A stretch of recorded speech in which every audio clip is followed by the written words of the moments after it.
मैं सुजय खंडेलवाल फिर आपके सामने आया हूँ हर थर्सडे की तरह। इस थर्सडे को भी एक नए डिवोटी के साथ, साईं बाबा के भक्त के साथ हमारे इस चैनल पर miracles of Sai with Sujay Khandelwal में। तो आज इस वक्त मैं शिरडी में हूँ और मैं अपने आप को बहुत धन्य मानता हूँ क्योंकि हमारे साथ जो आज भक्त जुड़े हैं वो है नीलेश जी कोटे पाटिल, जो कि बाइजाबाई के 4th जनरेशन उनके वंशज हैं, 4th जनरेशन है।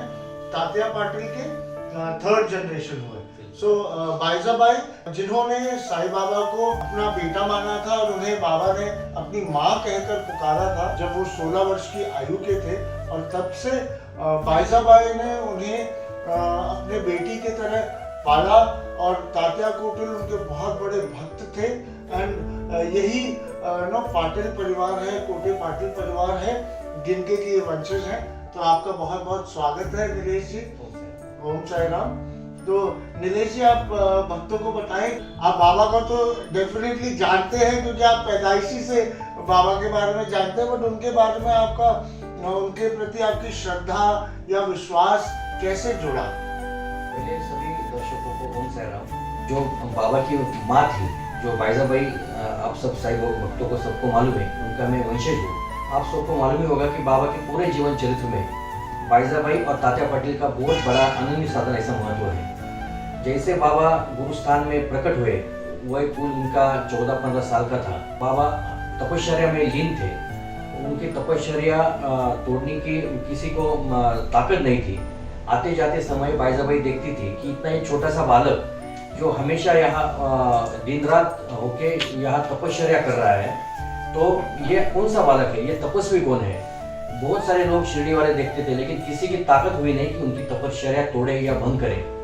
तब बाइजाबाई एक दिन आया, तो बाइजाबाई को रहा नहीं गया और वो बाबा के सामने आए, बोली, अरे बेटा उठ, तू कौन है, तेरा नाम क्या है, तू अपने शरीर को इतना कष्ट पीड़ा क्यों दे रहा है। तब बाबा ने धीरे से आके बोली और बोले, अरे माँ, मैं तो तेरे लिए आया हूँ, ये मेरा गुरु स्थान है, मैं मेरे गुरु से भी मिलने आया हूँ। तब से लेके बाइजाबाई और तात्या जी से का मिलाप माँ बेटे का हो गया। तब से बाइजाबाई ने भी उनको बेटा माना और असीम सेवा में लीन हो गए। बाइजाबाई के बाद तात्या जी भी उनके साथ द्वारका में सोना, बाबा का सब कुछ करना, ये सब तात्या जी बड़े प्यार से करते थे।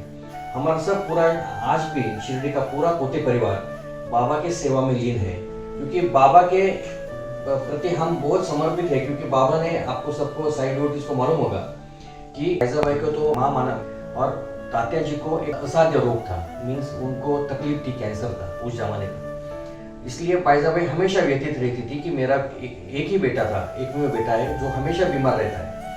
तब बाबा को बाइजाबाई की चिंता को ज्ञात था, उनको मालूम था कि बाइजाबाई क्यों इतनी चिंतित रहती है।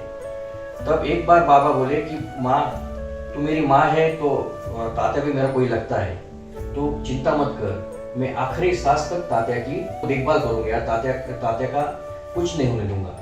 तब से तो बाइजाबाई शांत हुई, उनके मन में जब टेंशन था, चिंता थी, वो सब मिट गई। तब से लेके फिर बाबा ने आखिरी वक्त तक तात्या की साथ दी। बाइजाबाई का जो प्यार था बाबा की तरफ, वो एक बेटे की, मतलब कि एक माँ का जो असीम प्रेम होता है बेटे के लिए, वैसा ही उनका प्रेम था। और मैं अब ये पहली बार सुन रहा हूँ यहाँ पर कि तात्या जी को कैंसर का रोग था। अब मैं रिकलेक्ट कर पा रहा हूँ, डॉट्स को कनेक्ट कर पा रहा हूँ। बाबा ने जो समाधि ली थी, वो तात्या कोटिल को किस तरह बचाकर ली थी। अब ये मेरे को शायद बताएंगे आप लोगों को कि उसके बारे में जरूर। जैसे तात्या को उस जमाने में कैंसर, आज जमाने में कैंसर हुआ, उसमें क्षय रोग था, यानी तात्या को खून की उल्टी होती थी हमेशा, तात्या हमेशा बीमार रहते थे। तब बाबा को मालूम था कि तात्या की तबीयत वैसे बिल्कुल ही नाजुक है, बाइजाबाई को भी मालूम था। लेकिन जब बाइजाबाई को उन्होंने वचन दिया कि मैं तेरे बेटे का संभाल करूंगा, तब बाइजाबाई उसकी चिंता मिट गई।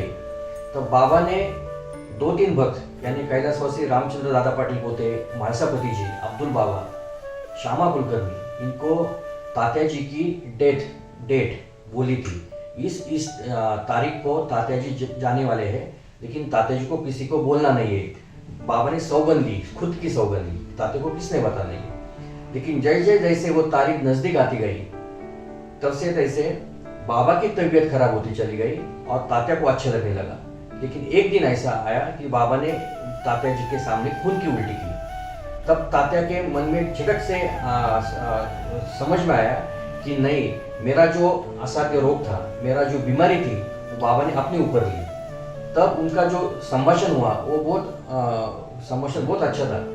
तात्या बोले, बाबा आप ऐसा मत करो। तात्या ने बाबा के पाँव पकड़े। बाबा बैठे हुए थे, बाबा खांस रहे थे। तात्या बोले कि बाबा आप ऐसा मत करो, क्योंकि आपकी आवश्यकता ये समाज को है, ये भक्तों को है। मैं तो एक केवल साधारण आदमी हूँ, मैं साधारण तात्या हूँ, लेकिन आप ये मत करो, मेरी बीमारी मुझे वापस दे दो। तब बाबा बोले नहीं, क्योंकि मेरे विश्व में सबसे मेरी माँ है, वो माँ को मैंने वचन दिया है कि मैं आखिरी दम तक तात्या जी का संभाल करूंगा या उसको संभाल के रखूंगा। तो ये तुम कुछ नहीं है माँ के वचन के सामने। तब दोनों इतने रोए, तब वो बहुत पिला था। मतलब कि दर्शकों, मुझे गूज़बम्स आ रहे हैं। अभी मैंने सच्चरित्र में और कहीं बहुत जगह पढ़ा है कि बाबा ने कैसे तात्या कोटिल को बचाने के लिए उनका वो डेट भी बता दी थी, और उस डेट में उनकी तबीयत खराब थी और वो ठीक हो गए, और बाबा की तबीयत कैसे खराब होती गई और उन्होंने अपना प्राण त्यागा 15 अक्टूबर 1918 में, जो कि दशहरे का दिन था। और बाबा ने खुद से अपना प्राण त्यागा और अपनी समाधि उनके मंदिर में जाते हैं तो देखते हैं ये इतनी सारी इन डेप्थ हमें अब पता लग रहा है, क्योंकि हम उनके वंशज से मिल रहे हैं। तो किताबों में ये सब चीजें नहीं डिस्क्रिप्शन में मिल पाती। ये जो सौभाग्य मुझे प्राप्त हो रहा है नीलेश जी के साथ में यहाँ पर बैठकर और ये सब जानने का, उसके लिए मैं बहुत बहुत शुक्रगुजार हूँ आपका नीलेश जी। तो नीलेश जी, और बताए दर्शकों को आपके लाइफ में बाबा के कुछ चमत्कार अगर हुए हो, आपने कुछ महसूस किए हो तो? वैसे तो बहुत सारे मिरेकल बाबा हमारे नसीब में ला रहे हैं। एक्चुअली हमने बाइजा भाई के इस घर में जन्म लिया है, वही मेरे लिए बहुत सौभाग्य की बात है। और यहाँ आने वाला जो साईं भक्त रहता है, वो साईं भक्त कितने आशा से यहाँ आशीर्वाद से प्रति आता है वो हमें मालूम है। क्योंकि आप देखिए, आप जहाँ यहाँ शिरडी में आते हो तो इतना रश रहता है, लाइन में खड़े रहते हैं 5-5, 6-6 घंटे, इतना हाल अपेष्टा सहन करते, छोटे छोटे बच्चे रहते। जब वो आदमी बाबा के सामने, समाधि के सामने या बाबा की मूर्ति के सामने जब खड़ा रहता है, तब पीछे हुए सब दर्द वो भूल जाता है। इतनी ताकत बाबा की मूर्ति में और बाबा की समाधि में है। ऐसे बहुत सारे मिरेकल है शिरडी में, हम सब साईं भक्तों को हमारे इसको मिलते हैं। एक ही इंसिडेंट में बताता हूँ, हमारे उड़ीसा के एक बहुत बड़े अपने सेंट्रल मिनिस्टर थे, मोहंती बोल के। उनकी माताजी बाबा की बहुत असीम भक्त थी, यानी बाबा के प्रति वो बहुत चाहती थी, बाबा को बहुत चाहती थी। लेकिन उनका एज था 92 ईयर्स। वो अपने कुछ अंतिम समय गिन रही थी, लेकिन उनकी इच्छा थी कि दशहरे के दिन मुझे बाबा के दर्शन करना है। दशहरे का दिन शिरडी में रहा तो बहुत उत्सव रहता है, बहुत रश रहती है। और एक्चुअली वो बीमार, वो अपने बेड पे पड़ी हुई, उसके लिए 2-3 डॉक्टर, नर्सेस उनके पास आजू बाजू। ऐसी हालत में कैसे उनको दशहरे का दर्शन किया जाए? मुझे मोहंती साहब का फ़ोन आया कि नीलेश जी, मेरी माताजी चाहती है कि बाबा का उसको दर्शन करना है। मैं बोला भिजवा दीजिए, लेकिन वो बोले नहीं, उनको तो दर्शन करना है दशहरे के दिन। मैं बोला भैया ये इम्पॉसिबल है, बहुत रश रहता है और माताजी की तबीयत ऐसी है, वो स्ट्रेचर पे है, तो हम कैसे लेके जा सकते हैं? वो बोले मैं ठीक है, मैं उनसे बात करता हूँ। थोड़ी देर में वापस फ़ोन आया उनका, वो बोले नहीं, माताजी नहीं मान रही, उनको तो आना ही है। तो बोला ठीक है, चलो बाबा की इच्छा होगी, जो होगा सो होगा, भेजवा दो उनको। 3 दिन का उन्होंने बाय रोड जर्नी किया, स्पेशल गाड़ी करके माताजी यहाँ आई। आप जहाँ बैठे वहीं बैठी, उनका सब स्टाफ था, डॉक्टर्स, नर्सेज उनके साथ थे। सुबह सुबह क्या होता है हमारे यहाँ बाबा की भिक्षा झोली आती है दशहरे के दिन। बाबा 5 घर का भिक्षा मांगते थे, उसमें हमारा भी एक घर था, मेन घर बाइजा भाई का। तो एक वो जो परंपरा आज भी चालू है, दशहरे के दिन बाबा की झोली मंदिर से निकलती है और 5 घर में जाके हम भिक्षा देते हैं। तो वो प्रोग्राम हमारे घर में था, मैं इनको बिठा दिया वो आए थे यहाँ 7:30 बजे में उनका स्वागत किया, उनको बिठा दिया। फिर मैं बोला कि मैं आता हूँ 1 आधे घंटे में, आप बैठिए। फिर मैं मेरे प्रोग्राम में बिजी हो गया। मैं इतना बिजी हो गया कि मेरे दिमाग से चला गया कि वो आदमी मेरे इधर राह देख रहे हैं, वो माता जी मेरी राह देख रही है। फिर मैंने मेरा ये भिक्षा झोली का प्रोग्राम किया। देन मैं भिक्षा झोली के साथ मंदिर में गया। बाबा की एक आराधना विधि रहता है, जो बाबा का श्राद्ध विधि रहता है, वो अटेंड किया। 12:30 बज गए, मैंने आरती अटेंड की। 1 बज गया। 1 के बाद हम भोजनालय में, हमारा गांव जीवन रहता है, यानी सब गांव वाले हम इकट्ठा होकर वहाँ खाना खाते हैं भोजनालय में। फिर मैं वहाँ गया, बज गए 1:30, 1:45 बज गए। मैंने जैसा एक घास उठाया तो मुझे दिमाग में क्लिक आ गया कि अरे वो तो आदमी आपने राह देख रहे हैं, वो माता जी इतने दूर से आई है, उनको दर्शन करना है। मैं झटक से यहाँ आ गया तो मुझे लगा तो यहाँ वो अस्त व्यस्त रह के बैठे हुए थे और मुझे बहुत बुरा लगा कि इतने 3-4 घंटे वो मुझे मेरी वेट की। लेकिन मैंने एक बात महसूस की कि उनके सब माथे के ऊपर चंदन लगाया था। तब तो मैंने बोला चलो माता जी मुझे माफ़ कीजिए, मेरे दिमाग से चला गया था, चलो दर्शन को चलिए। वो बोले अरे ये क्या बेटा, मेरा तो दर्शन हो गया, 11:30 बजे मेरा दर्शन हुआ। मैं बोला किसने किया? वो बोले कि मुझे दादा ने भेजा है, सब मुझे दादा बोलते हैं, दादा ने भेजा है मुझे। एक दुबला पतला आदमी था, व्हाइट कलर का कुर्ता पहना था, उसने मेरा स्ट्रेचर लिया, मुझे बिठाया और बड़े आराम से संभाल के हुए मुझे मंदिर में लेके गया। मैं बोला कितने बजे? मैं बोला 11:30 बजे। मुझे आपको बताना है 11:30 से 12 बजे तक किसको छोड़ा नहीं जाता है मंदिर में, क्योंकि मंदिर साफ सफाई होती है, बाबा के वस्त्र चेंज करने होते हैं आरती से पहले। तो मैं बहुत अचंभित हुआ कि माता जी को कौन लेके गया। मैं मेरे 2-3 जो मित्र हैं उनसे पूछा कि भाई आप कौन लेके गया था क्या इनको? वो बोले नहीं, कोई नहीं लेके गया। मैं तो बहुत अचंभित हो गया। मैं बोला चलो माता जी आपका आना यहाँ सफल हुआ, बाबा खुद आपको यहाँ से लेके मंदिर में चले गए। तो ऐसे वो बहुत रोने लगी। उनके साथ वो डॉक्टर भी थे, वो भी बोले, वो भी कुछ समझ में नहीं आ रहा था। मैं बोला आपको उनका फेस याद है क्या, कौन आया था? वो बोले नहीं ऐसे मुझे याद नहीं, लेकिन मुझे महसूस हो रहा था कि ये कोई साधारण आदमी नहीं, क्योंकि हमको मंदिर में किसी ने अड़ाया नहीं। बोले आराम के साथ वो हैंडीकैप गेट से हमें लेके गए। तब मैं बोला माता जी आपका सही में आना, आपको बाबा ने यहाँ बुलाया था। तब वो रोने लगी, बोली क्या हुआ माता जी? मैं बोला कि मतलब मुझे अभी याद आया क्या हुआ। मैंने उसके जेब में 2000 का नोट डाला, वो बच्चे के ऐसे पीछे से जेब में 2000 का नोट डाला। उसने नोट लिया, ऐसा किए वापस मुझे दिया। बोला ये क्या माता जी, तूने मुझे बहुत डाला, जबकि मैंने यानी वो माता जी ने 2 लाख रुपए बाबा के डोनेशन में डाले थे, बाबा की पेटी में डाले थे। तब उसको ये हुआ कि नहीं, ये बाबा ही स्वयं खुद चल के आए और मुझे मंदिर लेके गए। ऐसे बाबा अपने भक्तों के प्रति बहुत प्रेम कर रहे हैं। बस आपने दिल से बाबा को बुलाना चाहिए, श्रद्धा से बाबा को बुलाना चाहिए, तो बाबा बिल्कुल यहाँ है। और ये हमारी साक्षात्कार है, हमारी अनुभूति है। बहुत बहुत धन्यवाद। मेरे पास में शब्द नहीं है, मुझे कैसा फील हो रहा है मैं दर्शकों आपको बता नहीं सकता। यहीं पर बाबा आए थे और स्वयं उस माँ को लेकर गए, और ये ऐसा अनुभूति हो रही है कि मैं बाबा के बिल्कुल इर्द गिर्द हूँ। बाबा यहाँ पर इन सब जगहों पर आते थे। ये एक यहाँ पर हम एक होटल में बैठे हैं, पहले तात्या कोटिल जी की जमीन हुआ करती थी जहाँ पे खेती। इसलिए मैंने अपने होटल का नाम साई स्पर्श रखा है, क्योंकि बाबा का यहाँ स्पर्श लगा हुआ है। तो दर्शकों ये है साई की महिमा, उनके चमत्कार हम बता नहीं सकते। जो कि इन्होंने बताया कि उन्होंने 2 लाख रुपए डाले थे और वो 2000 का नोट मोड़कर उन्हें दे दिया वापस कि तूने बहुत दे दिया मुझे ऑलरेडी।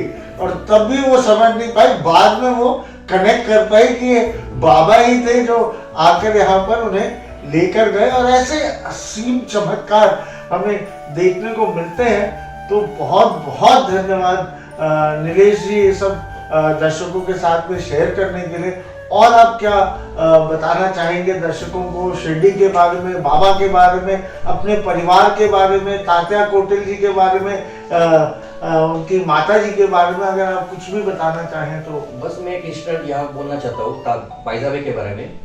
जब बाईजाबाई का देहांत हुआ तो बाबा यहाँ शिरडी में नहीं थे, बाबा कोपर गांव में थे बाजू में। फिर बाईजाबाई का जो डेड बॉडी था, प्रेत था, वो तात्या ने वैसे रखा 3 दिन तक। उसको अग्नि दाव नहीं दिया या अंतिम संस्कार उसका किया नहीं, क्योंकि वो बाबा की राह देखते थे। और बाईजाबाई की भी अंतिम इच्छा थी कि बाबा आने के बाद ही मेरा अंतिम संस्कार करें। तो बाबा 3 दिन बाद आए। सब बाबा को तो पता चला था कि उनकी माँ चली गई। बाबा आए, वैसे ही पहले द्वारका में गए और फुट फुट से रोने लगे। बाबा इतना रोए और अपना चिमटा जो जैसे उन्होंने जमीन में गाड़ा, तो हर जब ये था कड़ाके का बहुत ये था, और उसमें से बारिश चालू हुई, धूप था, और वैसे इसमें से एकदम बारिश चालू हो गई। सब अचंभित रह गए। बाबा बहुत रोए। फिर बोले मेरी माँ चली गई, अभी मैं बोरखा मीन्स अभी मेरा कोई नहीं रहा इस दुनिया में, अनाथ हो गया। इसलिए बाबा बहुत रोए। फिर बाबा के हाथ को पकड़ के 2-3 लोगों ने, जहाँ बाईजाबाई का ये जो ये था प्रेत था, जो डेड बॉडी थी, उधर बाबा उधर आए। फिर तात्या तात्या भी रोने लगे। वो गले में मिले, बहुत रोए, दोनों रोए। लेकिन तात्या बोले बाबा आप तो स्वयं भगवान हो, ये तो तुम्हारी माँ है, ये कैसे मरी है, ये तो मरना नहीं चाहिए। फिर बाबा ने भगवत गीता के कुछ लोग उनको कह के, या जैसे कि कोई आने वाला आदमी को जाना ही है, तुझे जाना है, मुझे जाना है, ऐसा बोल के तात्या को शांत किया। लेकिन तात्या बोले नहीं बाबा, बाईजाबाई की कुछ अंतिम इच्छा थी कि उसको आपसे कुछ बात करनी थी, आपसे बात शेयर करनी थी। फिर बाबा ने हाथ में पानी लेके बाईजाबाई को पुनः पुनर्जीवित किया। हाँ, बाईजाबाई को वापस पुनर्जीवित किया बाबा ने। फिर वैसे बाईजाबाई उठ गई। तब बोली ए बेटा अब तो बोल, तू कौन, तू कहाँ से, तेरा गोत्र क्या, तेरे माता पिता कौन, तू कौन से रिलीजन से है। तब बाबा जब वो जो एक खुली था, वो खुली में गणपत पाटिल, बाईजाबाई के मिस्टर तात्या पाटिल, बाबा स्वयं और बाईजाबाई, केवल 4 लोग थे। सिर्फ बाईजाबाई को पता चला कि बाबा कौन है, क्योंकि ये दोनों की आंखें दिप गई, उनको कुछ दिखाई नहीं गया। बस बाईजाबाई बोली ब्रह्मा विष्णु महेश बोल के बाईजाबाई वापिस मर गई। यानी उसकी जो अंतिम इच्छा थी वो फिर बाबा ने उसकी पूरी की। इसलिए हम बोलते हैं अखंड ब्रह्मांड नायक राजाधिराज विराज पर ब्रह्म सच्चिदानंद सदगुरु साईनाथ महाराज की जय। यानी बाबा के आज कलयुग का भगवान है, उसमें सब रूप है, ब्रह्मा है, विष्णु है, ये सब भगवान है। और हमारे भक्तों के प्रति बाबा बहुत सेंसिटिव है, ऐसा हमें लगता है, क्योंकि वो बहुत केयर करते हैं भक्तों का। बाबा आज उनका पार्थिव शरीर तो नहीं रहा यहाँ पर, और जैसे कि नीलेश जी ने हमें बताया कि बाबा ने पुनर्जीवित करके और बाईजाबाई को अपने बारे में बताया। क्या नीलेश जी, हमें किसी को भी पता है यहाँ पर कि बाबा का क्या गोत्र था, कहाँ से थे, क्या थे? किसी को आज तक इसके बारे में ज्ञात नहीं है। सिर्फ बाईजाबाई को उन्होंने बताया एंड बाबा अपना पार्थिव शरीर छोड़ गए, बट वो कहीं भी नहीं गए हैं, वो सर्वव्यापक है हर जगह। जैसे कि अभी इन्होंने बताया कि वो 92 इयर्स की भक्त यहाँ पर आई और बाबा स्वयं उसको लेकर गए दर्शन कराने अपने समाधि मंदिर में। ऐसे ही असीम कृपाएं, असीम मिरेकल्स बाबा के भक्तों के पास में है, जो कि हम आपके सामने हर हफ्ते लाते रहेंगे। और नीलेश जी को बहुत बहुत धन्यवाद। आप अगर और कुछ बोलना चाहें भक्तों को तो। एक ही बात मैं भक्तों से शेयर करूंगा कि आप शिरडी में आइए, बाबा के चरणों में भक्ति में लीन हो जाइए, क्योंकि ये ऐसा एक भगवान है कि वो अपने दुख लेता है और सुख बांटता है। ऐसा एकमेव भगवान है पूरे शरीर में, ये पृथ्वी तल पे।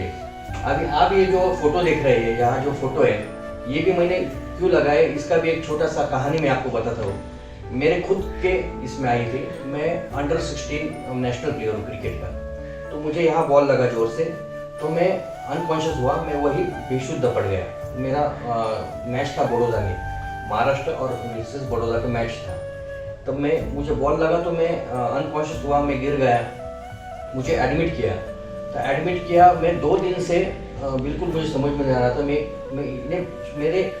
नहीं था, शुद्धि में नहीं था।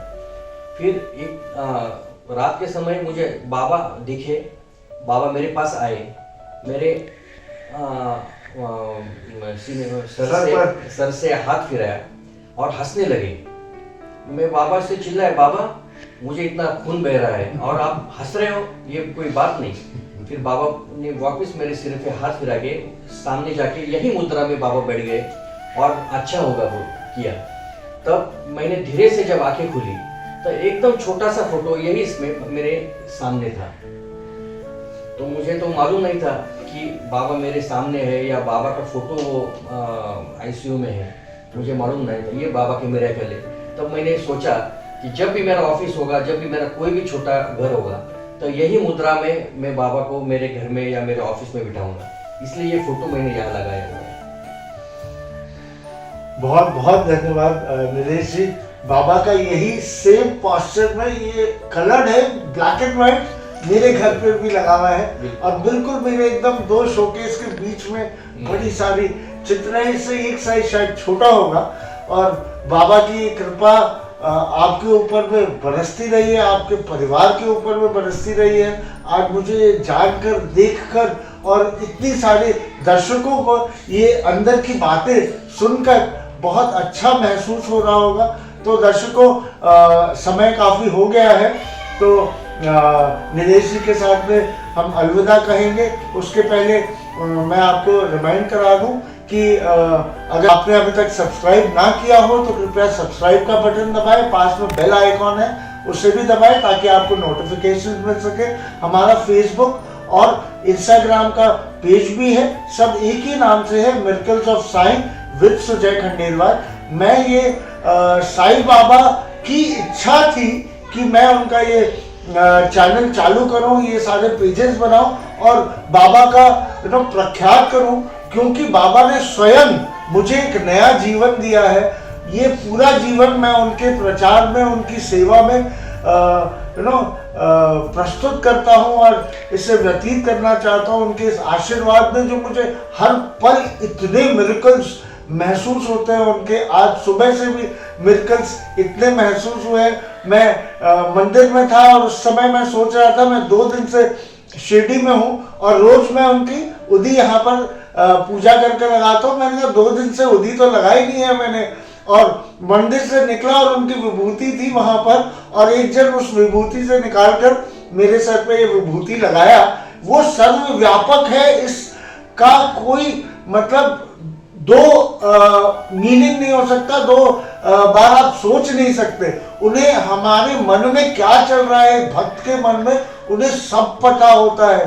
कब किस वक्त किस भक्त को क्या देना है, कब किससे छीन लेना है और कब उसे वेटिंग लिस्ट में रख देना है, ये बाबा ठीक जानते हैं। और सही वक्त पर सही श्रद्धालु को सब कुछ प्राप्त होता है। आप जुड़े रहिए हमारे साथ इस चैनल पर। अगर आपको ये वीडियो पसंद आया हो तो इसे लाइक कीजिए, कमेंट कीजिए, ओम साई राम लिखिए और ज़्यादा से ज़्यादा लोगों के पास में इसे फॉरवर्ड कीजिए ताकि लोगों को पता चल सके भाईजा भाई के बारे में और इस परिवार के बारे में, कोटे पाटिल परिवार के बारे में और बाबा की असीम कृपाओं का उन्हें भी लाभ मिल सके। बहुत बहुत धन्यवाद नीलेश जी हमारे साथ जुड़ने के लिए। ओम साई राम।